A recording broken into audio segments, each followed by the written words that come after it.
When most people hear the word Viking, the image that comes to mind is of rough, unwashed warriors with tangled hair, filthy beards, and a stench that could clear a room. Popular culture has often painted them as dirty barbarians who cared little for personal hygiene, living in smoky longhouses and rarely washing. But how true is this image? Was Viking life really as unhygienic as the myths suggest? Or is there more to the story? To answer that, we need to look at what the sources, archaeology, and daily life in Scandinavia can tell us. First, let's explore the stereotype itself. Much of the dirty Viking image was shaped by their enemies, especially English chroniclers. When Vikings raided monasteries and coastal towns in the 8th and 9th centuries, the victims of their attacks described them in terms meant to dehumanize and demonize. To monks and scribes who saw their libraries burned and their brothers killed, Vikings were wild heathens, outsiders who lacked refinement. Labeling them as filthy was an easy way to emphasize their supposed barbarism compared to Christian Europeans. But when we examine the evidence, the picture becomes much more complex. Archaeology has revealed a very different side to Viking life. Excavations of burial sites, settlements, and even refuse pits show that personal grooming was far more important to the Norse than we might think. Combs carved from bone or antler are among the most common items found in Viking graves. These were not crude tools, but finely crafted objects designed for everyday use.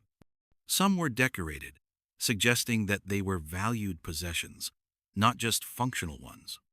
Tweezers, ear spoons, and even razors have also been uncovered, giving us a clear indication that grooming was part of daily life.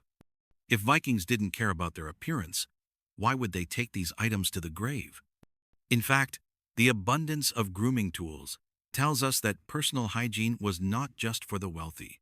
From humble farmers to warriors buried with weapons, grooming implements appear across social classes. This suggests that cleanliness and appearance were woven into Norse culture as a whole, not simply reserved for the elite. It's hard to reconcile this evidence with the stereotype of the filthy Viking. We also have written accounts from outside Scandinavia that suggest a very different image. One of the most striking comes from a 13th century chronicler named John of Wallingford. Writing about Scandinavians in England, he noted that Norse men combed their hair every day, bathed every Saturday, and changed their clothes frequently, compared to their Anglo-Saxon neighbors who were not as regular in their grooming habits. Vikings seemed especially clean and attractive. This, according to John, made them dangerous competitors for the attention of local women. Far from being repelled by their stench, English women were drawn to the well-kept appearance of these Norsemen. This raises an important point. Standards of hygiene in the early Middle Ages were not the same as today. A regular weekly bath may not sound like much by modern standards, but in the 9th and 10th centuries, it was unusually frequent. Bathing required firewood to heat water, and not every household could afford to do it often. The fact that Vikings made a habit of bathing on a weekly basis shows that they placed value on it, even if daily baths were impractical. Their word for Saturday was laugardagur, meaning washing day, which points directly to the cultural importance of bathing in their weekly routine. Beyond bathing, clothing played a role in hygiene and appearance as well. Vikings often wore undergarments made of linen or wool, which could be washed and changed more easily than their heavier outer garments. Linen in particular was prized because it could be cleaned more thoroughly than wool, and it helped keep the body fresher. Archaeological finds of washing boards and soapstones suggest that laundry was part of Viking domestic life. Soapstones, in fact, gave their name to the Old Norse word sapa, meaning soap. This soap was often made from animal fat mixed with ash, a practical solution that not only cleaned, but could also bleach fabric. Hair and beard care were also significant markers of Norse grooming. While sagas often describe warriors with long hair and beards, these were not left wild and unkempt. Combs, razors, and shears were tools used to trim and shape hair. Some Viking men likely wore their hair long, but with styles that were maintained rather than neglected. Beards were shaped, and there is evidence that blonde hair was sometimes lightened further with lye soap. This practice may have helped reduce lice, but it also gave a fashionable appearance, making hair look fairer, a trait admired in many early medieval cultures. So why did the dirty Viking stereotype persist so strongly? The answer may lie in cultural bias. To Christian Europeans, the idea of pagans grooming themselves to attract women would have been seen as frivolous or even immoral. Cleanliness, instead of being praised, was reframed as vanity or deceit. Chroniclers often describe Norse grooming habits as tricks used to seduce respectable women, casting them as both unclean barbarians and dangerously attractive invaders. This contradiction has shaped the modern myth more than the reality ever did. The archaeological record, linguistic clues, and even the writings of their enemies suggest that Vikings took hygiene seriously. They were not squeaky clean by modern standards, but they were certainly not the filthy, unwashed savages of legend. Instead, personal grooming was a part of everyday life in Norse society, and it played a role in both social interactions and cultural identity. To understand Viking hygiene more deeply, it's important to step inside their daily lives. Norse settlements, from small farmsteads to bustling trading towns like Hedeby or Birka, reveal clues about how people lived and cared for themselves. Contrary to the idea of muddy, smoke-filled hovels, archaeological digs show that Viking homes and communities were more organized than many imagine. Alongside food remains and tools, archaeologists frequently uncover grooming implements, evidence that daily attention to appearance was not unusual. Bathing practices are a key part of this story. The Old Norse word lag referred to a bath or hot spring, and public bathing was not unknown in Scandinavia. Natural hot springs in Iceland and other regions were used for bathing and relaxation, and written sources suggest that communal bathing had both social and hygienic purposes. Weekly washing on Laugardagr, washing day, was culturally established. This tradition stood out in contrast to other European societies at the time, where regular bathing was less emphasized. In monasteries, for instance, monks were often allowed only a handful of baths per year. For the Norse, by comparison, weekly bathing shows a clear cultural distinction. The Vikings also made soap. Soapstones and soap residues found in excavations confirm this. Their soap, a mixture of animal fat and ash, may not have smelled like lavender or rosewater, but it served its purpose. It removed dirt, helped clean fabric, and could lighten hair. In fact, the use of soap as a hair treatment is a fascinating detail. Some scholars suggest that Vikings deliberately lightened their hair and beards with lye soap. Blonde hair was admired in many parts of Europe, and Norsemen may have enhanced their natural color to fit ideals of attractiveness. Practicality may also have been a factor. Lightening hair could help reduce lice infestations, a problem common in the medieval world. Speaking of lice, what about parasites and pests? No matter how clean they tried to be, Vikings lived in an era without modern sanitation. Lice, fleas, and other insects were a constant challenge. Archaeological finds include combs with traces of lice eggs still embedded in them, showing that Norse grooming was also about managing these pests. While the presence of lice may suggest uncleanliness, it was a near-universal medieval experience. The difference is that Vikings had the tools and practices to fight back. Combs, tweezers, and razors were practical weapons in the battle against parasites. Compared to many of their contemporaries, they may have been better equipped to deal with these everyday annoyances. Hygiene also extended beyond personal grooming into clothing and textiles. Laundry was a task that kept households busy, particularly women who were responsible for much of the domestic work. The Norse were skilled in textile production, from spinning wool to weaving cloth, and maintaining garments was part of everyday life. Washing clothes with lye soap not only cleaned them, but also helped to bleach and soften fabrics. Clean, well-kept clothing was another sign of respectability, and in a society where reputation mattered deeply, appearance was tied to honor. The connection between cleanliness and social standing cannot be overstated. Norse society placed immense value on honor and reputation. A person's standing in the community was shaped not just by deeds and wealth, but also by appearance. To be well-groomed was to show self-respect, and it projected strength, discipline, and readiness. This explains why grooming tools are so often found in graves. They were part of an individual's identity, carried with them into the afterlife. Just as weapons symbolized martial prowess, combs and razors symbolized care for one's image and dignity. Interestingly, the sagas and poems of the Viking Age occasionally highlight appearance.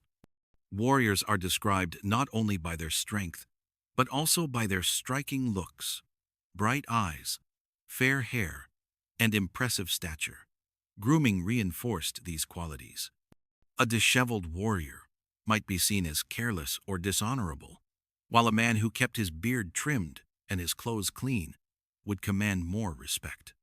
Even in Norse mythology, the gods themselves are often depicted as majestic and attractive. If the divine figures of their stories cared about beauty and presentation, it makes sense that humans would too. But hygiene wasn't only about vanity or reputation. It also had practical benefits in Viking life. A sailor on a long voyage or a warrior in battle needed to stay as healthy as possible.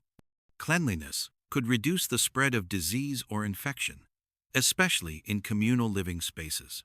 Maintaining order in personal habits likely played a role in the overall resilience of Norse communities. In harsh northern climates, where survival depended on cooperation and discipline, hygiene was not just optional, it was useful. This balance of practicality and cultural values helps explain why the Norse stood out in the eyes of their neighbors. Chroniclers like John of Wallingford didn't accuse Vikings of being filthy. Instead, they complained that Vikings were too well groomed, using their hygiene and appearance to charm English women. That complaint tells us something important. Viking cleanliness was noticeable, even provocative, compared to Anglo-Saxon norms. The supposed filth of Vikings was more often a hostile stereotype than an observed reality. Archaeological finds from urban centers such as York, which was under Viking control for much of the 9th and 10th centuries, reinforce this view.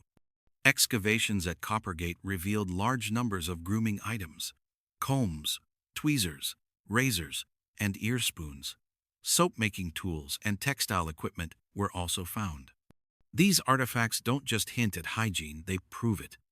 Everyday life in Viking York required cleanliness, grooming, and order, especially in a bustling trade hub where Norsemen interacted with people from across Europe. The truth about Viking hygiene, then, is that it was both practical and cultural. Far from being filthy, Vikings had routines, tools, and habits that kept them relatively clean compared to many of their contemporaries. While they lived without modern conveniences, they valued grooming and used it to strengthen their identity and reputation. This reality contrasts sharply with the myth of the dirty barbarian, a label crafted by their enemies. By now it's clear that the common image of Vikings as filthy raiders doesn't match the archaeological and historical evidence. But to fully understand Viking hygiene, we need to look at how it influenced their culture, their relationships with others, and even their legacy in the modern world. One of the most telling aspects is how Viking hygiene intersected with social interaction. In Norse society, gatherings such as feasts and assemblies were important events. At these occasions, appearance mattered as much as words or deeds. A clean face, well-combed hair, and fresh clothes made a strong impression. Grooming was part of preparing for these events, just as sharpening weapons or rehearsing speeches was. To show up disheveled would have been seen as careless, if not outright disrespectful. Honor and appearance were intertwined, and hygiene played a quiet but vital role in maintaining social order. This attention to cleanliness also shaped how Vikings were perceived abroad. In places like England, Ireland, and France, where Norse raiders and settlers became part of local communities, their grooming habits made them stand out. The chroniclers who complained about Vikings stealing the hearts of local women weren't exaggerating.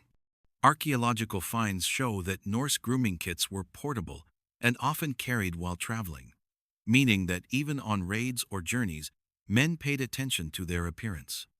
This made them distinctive in regions where local men may not have maintained the same routines.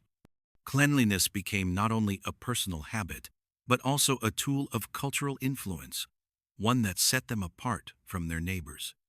Another dimension of Viking hygiene worth noting is how it reflected gender roles. Men often receive attention in the historical record, but women too played a central role in cleanliness. They were responsible for producing and maintaining textiles, washing clothes, and managing households. Soap making, laundry, and the upkeep of fabrics were demanding tasks, requiring both skill and effort. Women's work ensured that families presented themselves respectably in public and that clothing lasted longer in harsh environments. At the same time, Norse women themselves valued grooming.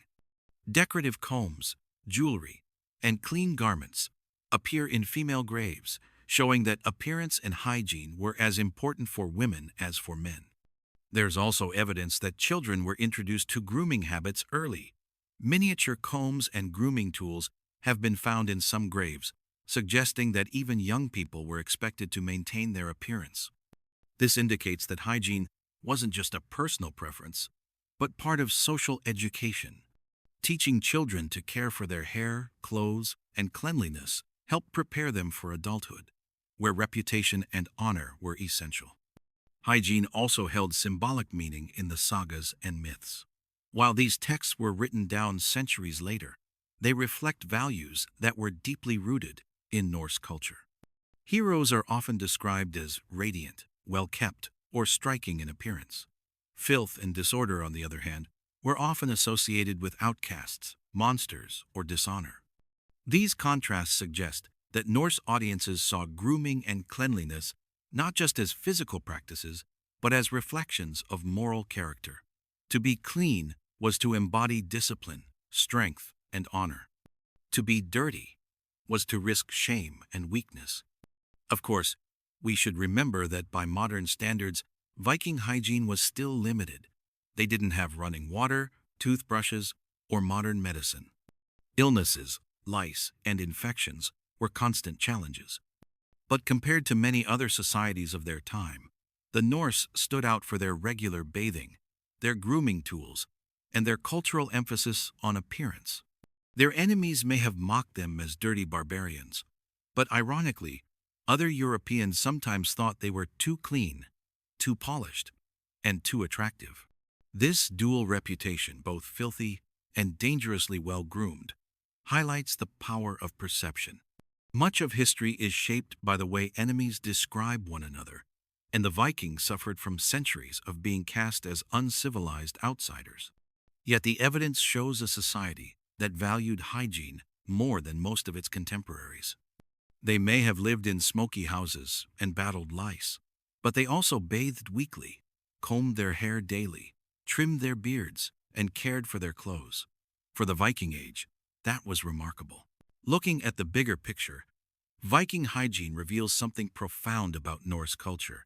It tells us that these people, often remembered only for their violence, cared deeply about discipline, order, and respectability. Cleanliness was not a trivial matter, but a part of how they presented themselves to the world. It shaped their reputation, their interactions with others, and even their attractiveness to foreign communities. In some ways, it was as much a weapon of influence as the sword or the axe. Today, the myth of the dirty Viking remains popular in movies, television, and novels. It's a convenient image that makes them look wild, brutal, and untamed. But the truth is more human, and perhaps more impressive. The Vikings were not only warriors, traders, and explorers. They were also people who valued grooming and carried combs alongside their weapons. They built reputations not just with raids, but with appearance, hygiene, and self-respect. So, were Vikings really dirty? The evidence speaks for itself. No, they were far cleaner than their reputation suggests. By the standards of their time, the Norse were among the most hygiene-conscious people in Europe. Their story reminds us that history is often written by enemies, and that even the fiercest warriors cared about something as simple and as human as a good comb and a Saturday bath.